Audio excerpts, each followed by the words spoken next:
সবাই লেখাপড়া করেছে, আর সব ছাত্রছাত্রী একসাথে মিলে মা সরস্বতীর আরাধনা করেছি আমরা।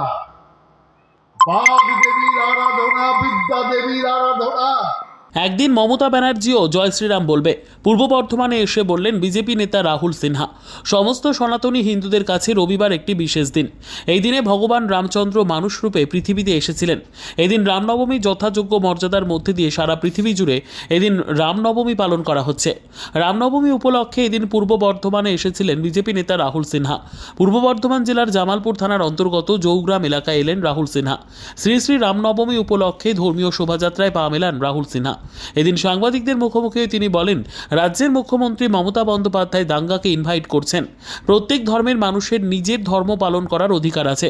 আর জামালপুরের ব্লক সভাপতি মেহমুদ খান রামনবমীর পুজো দেওয়াকে কটাক্ষ করে তিনি বলেন, একদিন মমতা ব্যানার্জিও জয় শ্রীরাম বলবে। আগে তার ভাইদের এগিয়ে দেওয়া হচ্ছে, এরপর দিদি নিজেই বলবেন।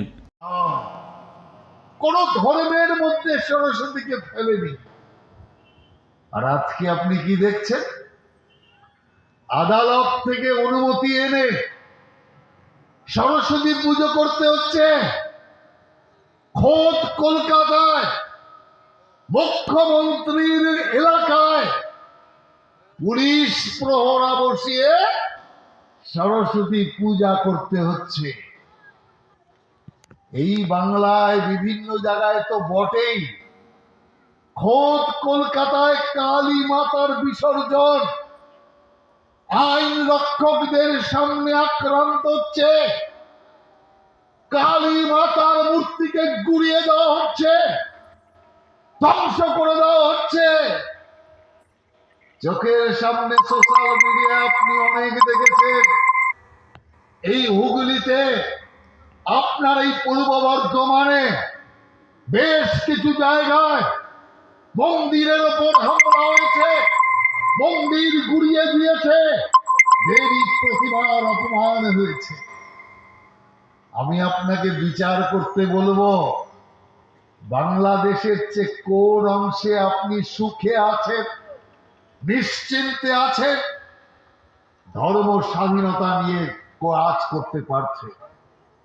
এই প্রশ্ন ভাবার জন্য আমি আপনাকে বলছি।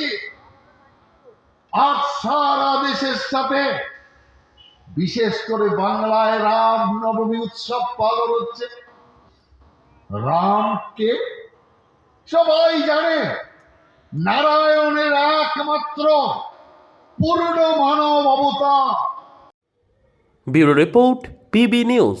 সান হসপিটাল, এখানে যে কোনো রকমের চিকিৎসার বিশ্বস্ত প্রতিষ্ঠান। খুবই কম খরচে বিশ্বমানের চিকিৎসা প্রদান করে থাকে। উন্নত মানের ওয়ার্ড কেবিন, পরিষ্কার পরিচ্ছন্ন পরিবেশ দ্বারা সুসজ্জিত চিকিৎসা ব্যবস্থা রয়েছে। এছাড়া স্বাস্থ্যসাথী কাজেও পরিষেবা প্রদান করা হয়। সুতরাং আজই যোগাযোগ করুন সান হসপিটালে। ঠিকানা GT road, Bhangakuthi, Bardhaman. Phone number মনে রাখবেন 9434188262 অথবা 83730954222।